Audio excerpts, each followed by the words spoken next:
Что если тысячи уток смогут спасти рисовые поля от химической катастрофы лучше, чем современные пестициды? В 2014 году китайские фермеры выпустили 10 тысяч птиц на отравленные химикатами поля провинции Чжэцзян. Всего за 3 месяца утки полностью очистили землю от вредителей, при этом урожай вырос на 40%. Мировые агрохимические корпорации пытались замолчать эти результаты, ведь 1 гектар уток заменял продукцию на $1000. Рисовые поля провинции Чжэцзян к весне 2014-го превратились в мертвую зону. Но самое шокирующее произошло, когда ученые проверили качество риса с этих полей.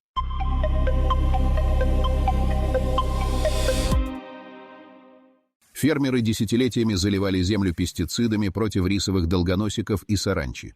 Содержание токсинов в почве превысило допустимые нормы в 8 раз. 70-летний фермер Ли Гуанжун вспомнил метод своего деда. Каждый сезон требовалось все больше химикатов, потому что насекомые вырабатывали иммунитет. В 30-е годы прошлого века крестьяне выпускали уток на поля сразу после посадки риса. Птицы поедали вредителей, удобряли почву пометом и рыхлили землю лапами. Технология исчезла с приходом химической революции в 60-е. Ли убедил 23 фермера из соседних деревень попробовать старый способ. Они купили 10 тысяч утят породы шаосин в возрасте 2 недель. Эта порода отличается особой прожорливостью и выносливостью. Одна утка съедает до 300 насекомых за день. Птиц выпустили на поля в начале мая, когда рисовые ростки достигли 15 сантиметров.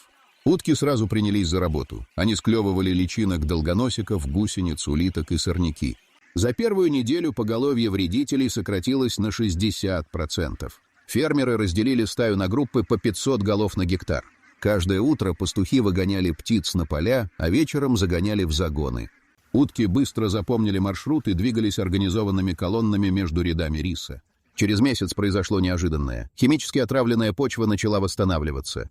Утиный помет содержал бактерии, которые разлагали остатки пестицидов.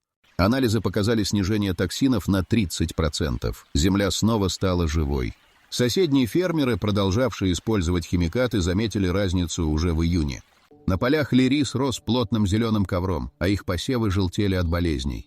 Вредители выработали полную устойчивость к новейшим инсектицидам. Химические поля требовали обработки каждые 10 дней, а утиные не нуждались в опрыскивании вообще.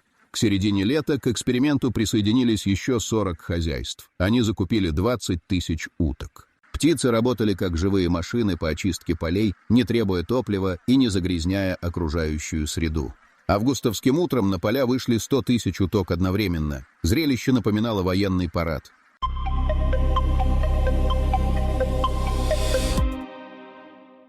Белые птицы двигались строгими рядами между зелеными посевами риса, покрывая площадь в 2000 гектаров.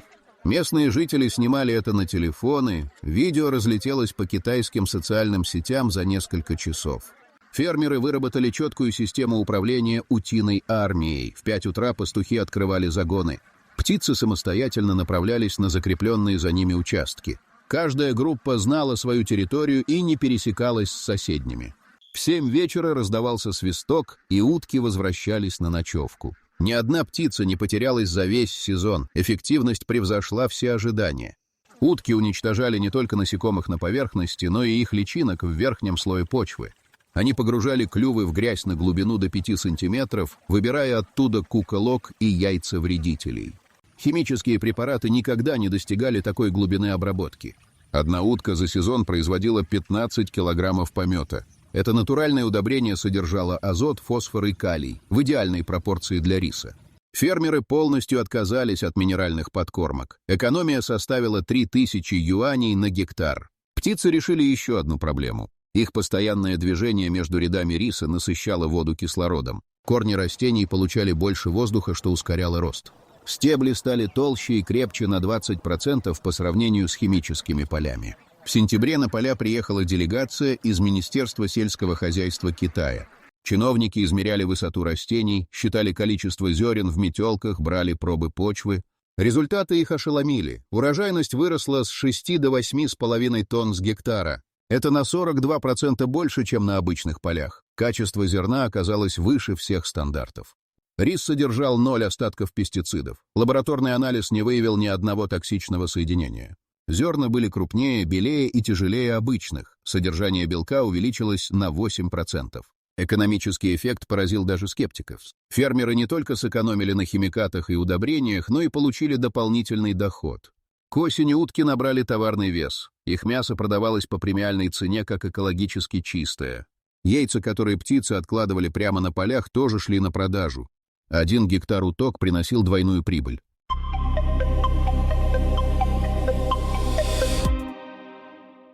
Первые 3 дня утки отказывались есть насекомых. Птицы привыкли к комбикорму на ферме и не понимали, что делать на рисовом поле.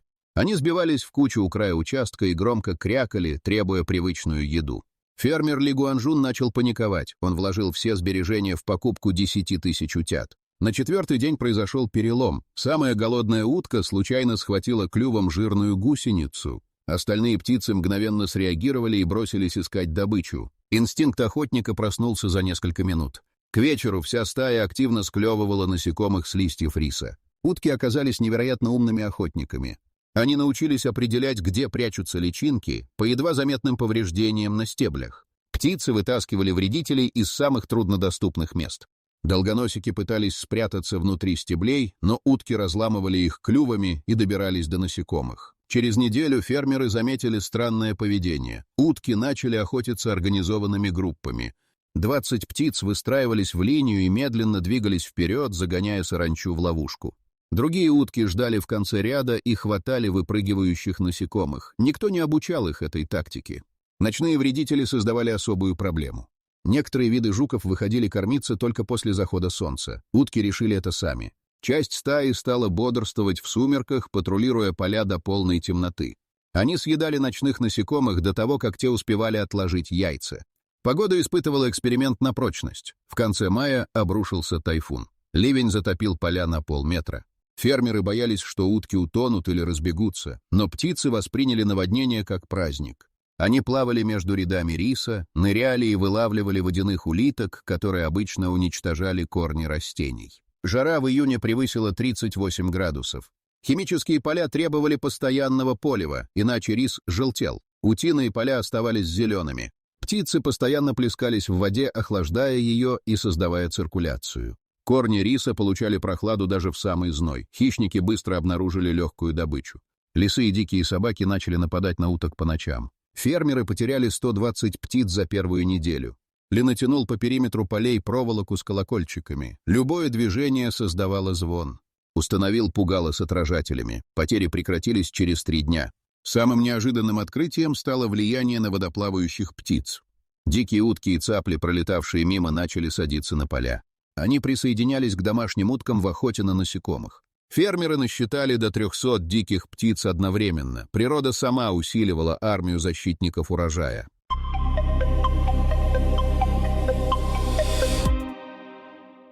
Утки начали различать сорняки от риса с точностью опытного агронома.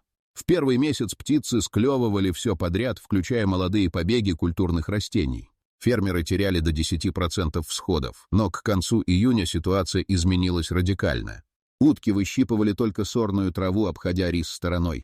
Орнитологи из Ханчжоуского университета приехали изучить этот феномен. Птицы запоминали форму и запах рисовых листьев за 2 недели. Их обоняние оказалось в 100 раз чувствительнее, чем предполагали ученые. Утки определяли разницу между культурными и дикими растениями по концентрации эфирных масел. Они полностью уничтожали ежовник, щирицу и росичку, не тронув ни одного стебля риса. Стая выработала собственную иерархию. 3 старые утки стали лидерами и контролировали распределение территории. Если молодые птицы начинали драться за участок с обилием насекомых, вожаки разнимали их ударами крыльев. Каждая утка получала равный доступ к пище. Агрессия внутри стаи практически исчезла.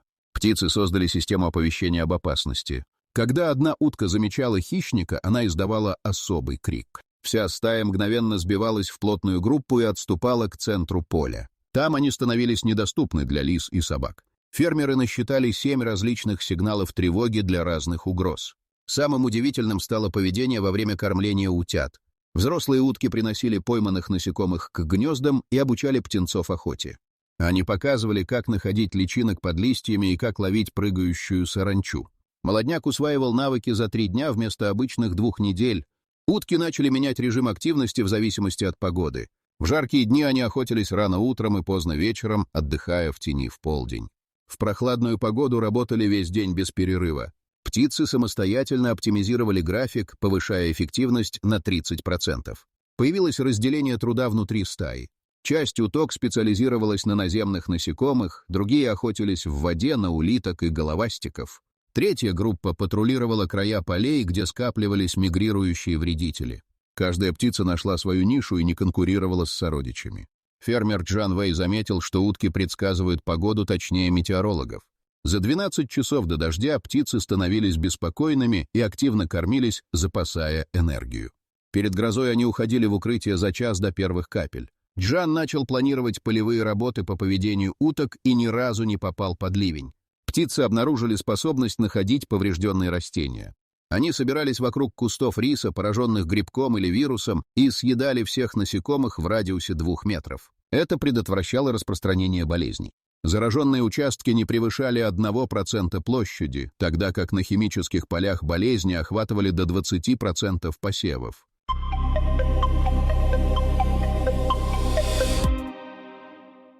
Лаборатория провинциального центра сельского хозяйства взяла пробы почвы с утиных полей в конце июня. Содержание остаточных пестицидов упало с 8 до 5 превышений нормы. За 30 дней утки сделали то, на что природе потребовалось бы 3 года. Их помет содержал бактерии Bacillus subtilis, которые разлагали токсичные соединения на безопасные элементы. Биомасса дождевых червей увеличилась в 23 раза. На квадратном метре обнаружили 120 особей вместо прежних 5. Черви рыхлили землю, создавая каналы для воздуха и воды. Корни риса проникали на глубину 35 сантиметров против обычных 20. Растения стали устойчивее к засухе и ветру, популяция полезных насекомых взорвалась. Божьи коровки, златоглазки и жужелицы заполонили поля. Эти хищники поедали яйца и личинок вредителей, которых пропускали утки.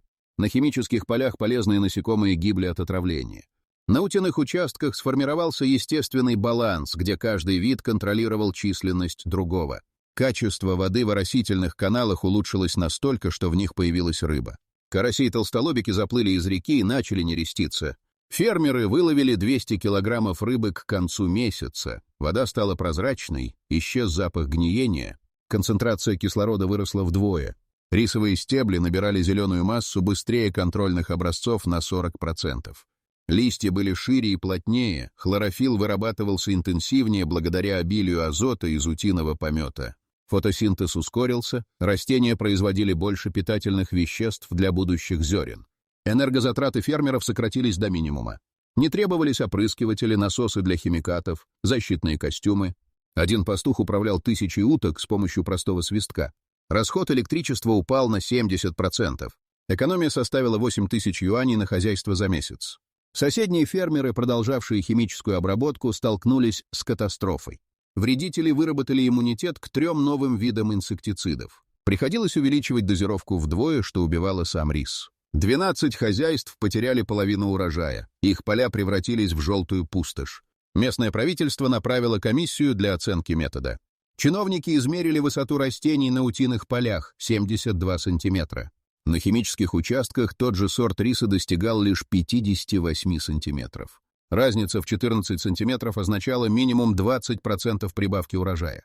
Количество метелок на одном кусте риса увеличилось с 8 до 13 штук. Каждая метелка содержала на 30 зерен больше обычного. Математика была простой, урожайность вырастет минимум на треть. Фермеры уже считали прибыли и планировали расширение утиных ферм. Температура почвы стабилизировалась.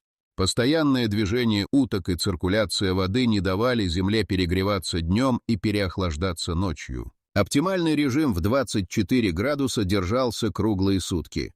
Корни работали без стресса, что ускоряло рост всего растения на 25%.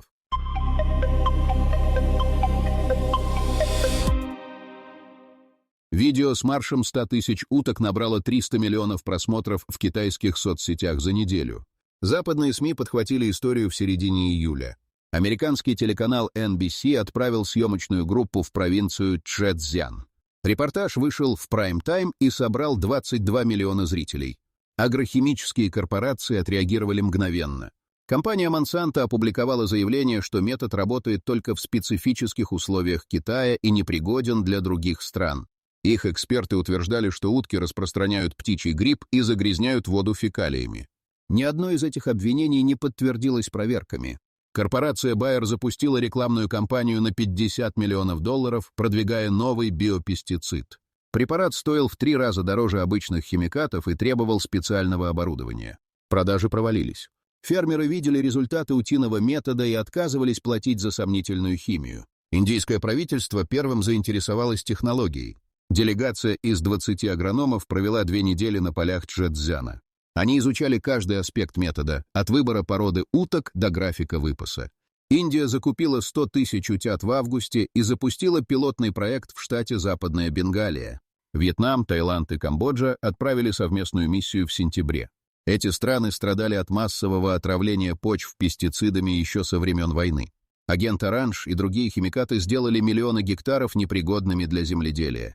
Утиный метод давал надежду на восстановление. Японские ученые провели независимое исследование. Токийский университет сельского хозяйства отправил бригаду из 15 специалистов с современным оборудованием. Они замеряли все, от pH почвы до скорости разложения органики. Результаты превзошли китайские данные. Эффективность метода подтвердилась с научной точностью. Европейский Союз занял выжидательную позицию. Брюссельская комиссия по сельскому хозяйству заявила о необходимости долгосрочных исследований. За этим стояло мощное лобби химических концернов. Германия и Франция получали миллиарды евро от продажи пестицидов. Утиный метод угрожал целой индустрии. Фермеры из Калифорнии приехали на свой страх и риск. 5 владельцев рисовых хозяйств потратили собственные деньги на поездку в Китай. Они привезли подробные инструкции и 3000 утят. Калифорнийские власти запретили эксперимент, ссылаясь на санитарные нормы. Фермеры подали в суд и выиграли дело через 4 месяца. Африканские страны увидели решение проблемы голода. Нигерия, Кения и Танзания выращивали рис на маленьких участках с минимальной урожайностью. Химикаты были слишком дороги для бедных крестьян. Утки стоили копейки и размножались сами. Представители 10 государств прибыли в Чжэцзян в октябре. Всемирная организация продовольствия включила утиный метод в список перспективных технологий устойчивого земледелия. Доклад на 200 страницах детально описывал преимущества и экономический эффект. Документ разослали правительствам 150 стран. Рекомендации призывали к немедленному внедрению. Китайское правительство объявило о программе поддержки. Каждое хозяйство, перешедшее на утиный метод, получало субсидию в 10 тысяч юаней. Государство закупало экологически чистый рис по цене на 30% выше рыночной. К концу года 3000 ферм подали заявки на участие в программе.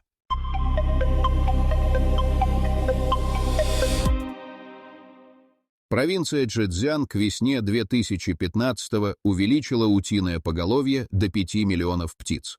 Белые армии покрывали 10 тысяч гектаров рисовых полей. Спутниковые снимки показывали разительный контраст. Утиные участки светились ярко-зеленым цветом, химические поля выглядели тусклыми и желтыми. Соседняя провинция Цзянси запустила программу в 3 раза масштабнее. Местные власти выделили 300 миллионов юаней на разведение уток специальных пород. Построили 23 инкубатора, способных выращивать 1 миллион утят ежемесячно. К июню по полям Цзянси маршировали 12 миллионов птиц. Река Янцзы начала очищаться впервые за 40 лет. Стоки с утиных полей не содержали пестицидов и нитратов.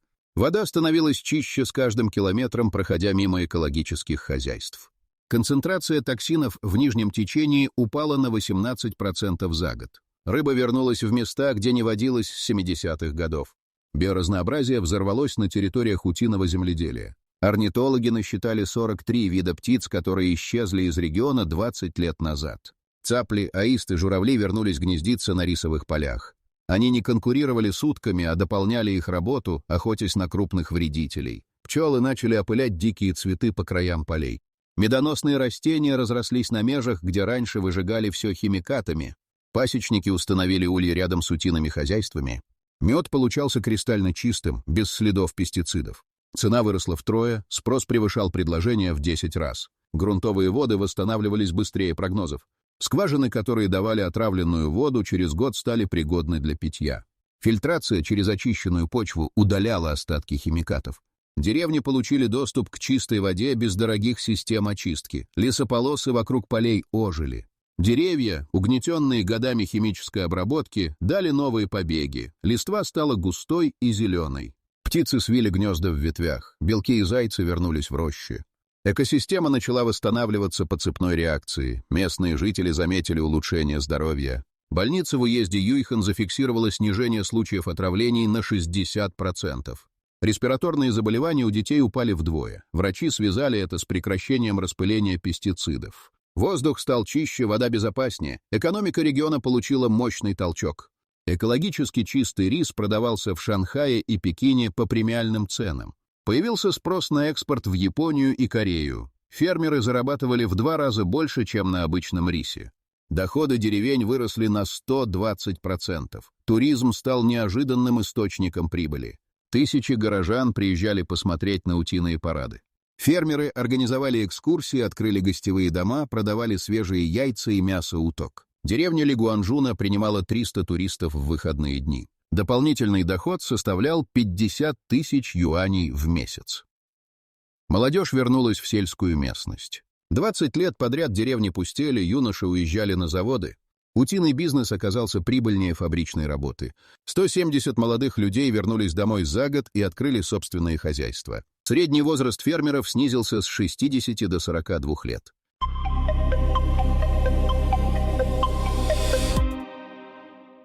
Осенью 2015-го химические концерны начали терять миллиарды.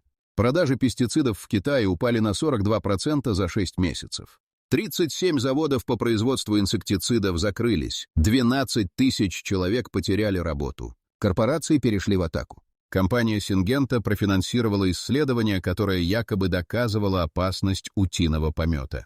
Ученые из подконтрольной лаборатории заявили об обнаружении опасных бактерий в почве утиных полей.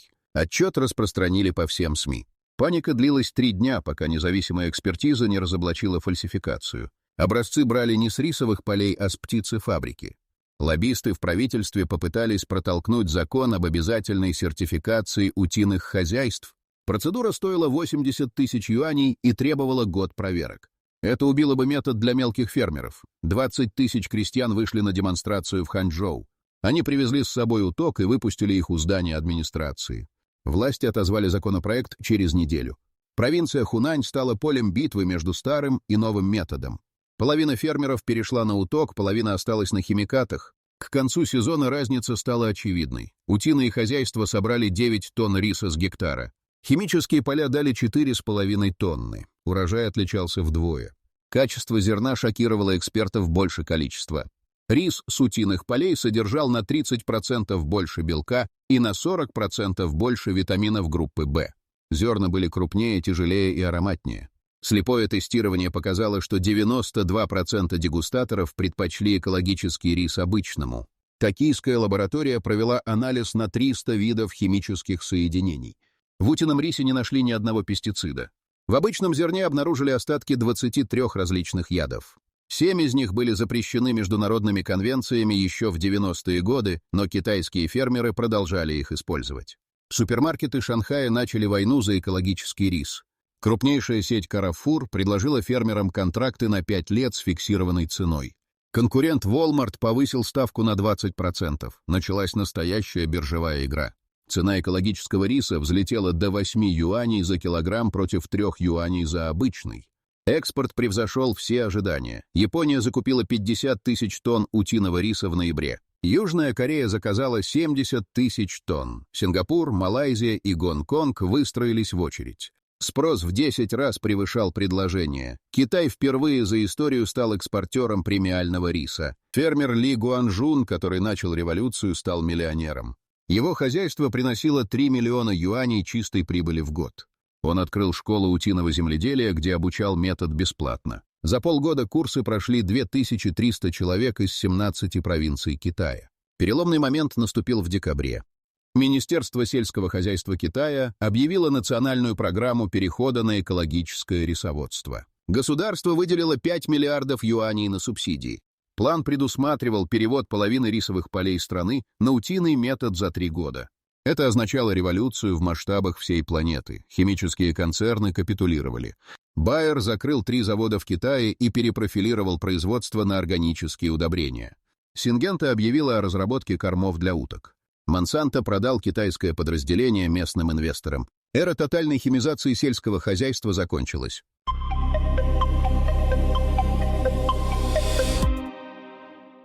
К весне 2020 года 100 миллионов уток работали на рисовых полях Китая. Площадь экологического земледелия достигла 2 миллионов гектаров. Это территория размером с целую европейскую страну. Урожай вырос на 53% по сравнению с химическим методом. Китай полностью обеспечил себя рисом и начал экспортировать излишки. Индия повторила китайский успех в штатах Западная Бенгалия и Орисса. 70 миллионов уток очищали поля от вредителей на миллионе гектаров. Урожайность выросла настолько, что страна впервые за 20 лет отказалась от импорта риса. Голод в сельских районах сократился на 38%. Вьетнам восстановил земли, отравленные химикатами времен войны. Провинция Меконг, где концентрация диоксинов превышала норму в 100 раз, стала пригодна для земледелия через 3 года утиной обработки. 40 тысяч семей вернулись на заброшенные фермы. Дельта реки снова зазеленела рисовыми полями. Африка получила технологию как дар. Китайское правительство бесплатно передало опыт и поставило 5 миллионов утят в 10 беднейших стран континента. Танзания, Уганда и Мадагаскар увеличили производство риса втрое за 2 сезона. Программа спасла от голода 12 миллионов человек. Калифорнийские фермеры запустили утиный метод на 5000 гектаров в долине Сакраменто. Власти штата сопротивлялись 3 года, но результаты заставили изменить законы. Экологический рис из Калифорнии стал брендом премиум-класса. Цена достигла $20 за килограмм. Европейский Союз признал поражение в 2021. Брюссель разрешил утиное земледелие после того, как Италия и Испания начали эксперименты вопреки запретам. Долина реки По в Италии превратилась в крупнейший центр экологического рисоводства Европы. Французские фермеры перешли на новый метод массово. Глобальный рынок пестицидов сократился на $60 миллиардов за 5 лет. 23 химических концерна обанкротились или сменили профиль. Производство органических удобрений и экологических кормов выросло в 8 раз. Промышленность полностью перестроилась. Озоновый слой начал восстанавливаться быстрее прогнозов ученых. Сокращение выбросов от производства пестицидов дало эффект, сравнимый с Монреальским протоколом. Концентрация вредных веществ в атмосфере снизилась на 4% за 3 года. Биоразнообразие планеты получило шанс на спасение. Популяции пчел, которые сокращались 30 лет подряд, стабилизировались и начали расти. Численность певчих птиц увеличилась на 22% в регионах экологического земледелия. Земноводные и насекомые вернулись в места, где исчезли десятилетия назад. Так обычные утки смогли спасти рисовые поля от химической катастрофы лучше, чем все достижения современной агрохимии. Природа оказалась эффективнее и умнее человеческих изобретений. Технология возрастом в 1000 лет победила корпорации с миллиардными бюджетами. Фермер Ли Гуанжун, вспомнивший метод своего деда, запустил революцию, которая изменила сельское хозяйство всей планеты. 10 тысяч уток на маленьких полях провинции Чжэцзян доказали, будущее не в химии, а в гармонии с природой.